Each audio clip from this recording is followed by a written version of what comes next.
আমরা এখন আছি লাকসাম দৌলতগঞ্জ এতিমখানাটির মাঝে।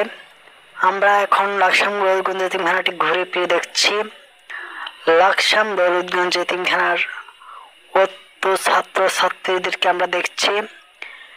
আমরা ছাত্রদের সাথে কথা বলেছি। ছাত্ররা এখানে আছে 130 জন। আমরা তাদের সাথে কথা বলেছি, অনেক মজা পেয়েছি। তার অন্য পাশে দেখছি আমরা নতুন ভবন কাজ চলতেছে।